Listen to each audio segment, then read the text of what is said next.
really gone up and down stairs, no problem. And then some of them it was tough.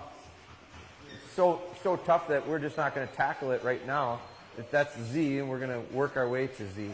So we'll see the progression of how this goes. I think we'll see a lot of change in several dogs throughout this breakout of heel work. So our focus is going to be on heel, but we're going to take steps to get it. Now I've got Fee. Fee's not my dog. Sit. So this is like Holly with Ellie. Like, I got to figure out this dog, and this dog's got to figure out me. So one of the things we're going to do a couple different drills. These are things that I would recommend doing in your driveway to start out. That's kind of why I like this. Who busted my balls a little bit about, he said something about yesterday. He says, I'm gonna call you out on it. Yesterday you wanted us to do heel work and you had us on grass. Because he's heard me talk about, you don't do heel work on grass to start out. That's a lot of distractions. There's tons of scent there. There's so much for that dog to want to work, and get in the way of connecting with me. Heel work is where I really connect with the dog. I really get them. So what we're going to do is a couple things. We're going to start out with what I call 180 turns. They're just 180-degree turns. Now, what I like about down here is it's concrete, less distractions. We've got saw cut joints. We're going to do a square drill where we're going to actually walk in squares.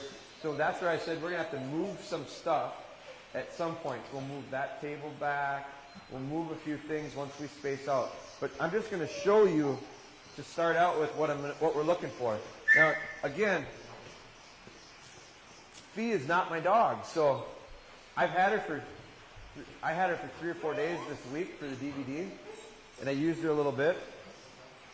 And so Chris, heel work with her. How has it been for you? Not terrible. She likes to stay at half step ahead. So anybody got a dog that likes to stay a little bit ahead?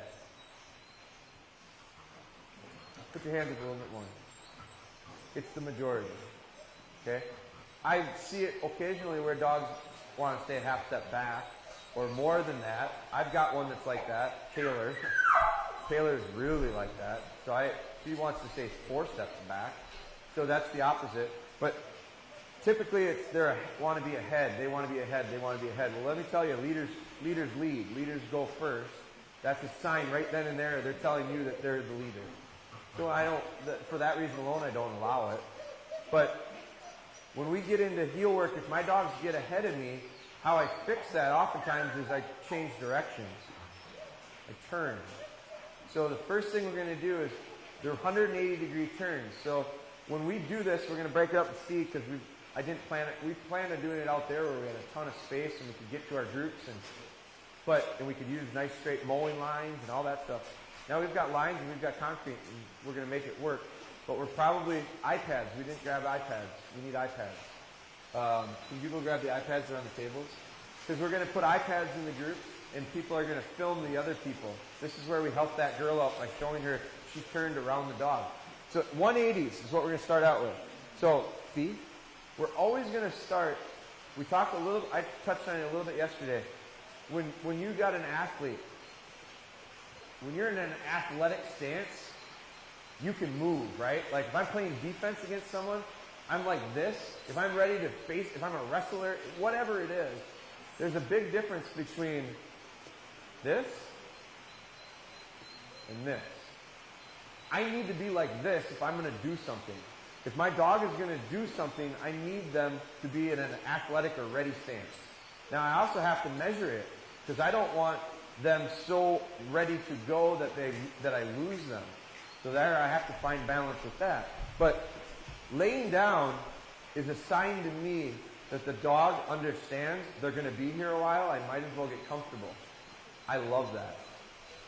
But I can't go from comfortable laying down to heel, because there's too many things that have to take place in order for this to happen smooth. So if you get to the point where your dog is laying down, like a lot of these are, they've realized I'm in for a wait. Now there's some dogs here that are showing me some nice patience, and there's some showing me that they're just not ready to be patient right now. They'd like to get going. So that's fine. that's stuff that I put in the back of my mind, and I go, these are things that we need to work on. Now, Jim told me yesterday, you know, I struggle with the focus being extended sometimes. I can get her to listen for 2-3 minutes, but then it fades away pretty quick. But he also said, which I think Jim has a lot of self-awareness of his things that are going on with the dog, because he also said, you know, that's usually when I quit paying attention to him.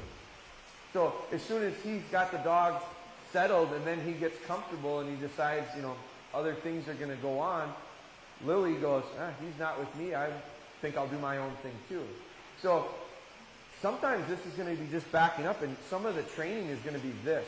The dogs are always learning. We're always training. This is training. I'm going to talk about heel work, and we're going to do heel work, but we're still training. We're training each one of these dogs to wait patiently. Look at this one. He's ready to take a nap. I love it.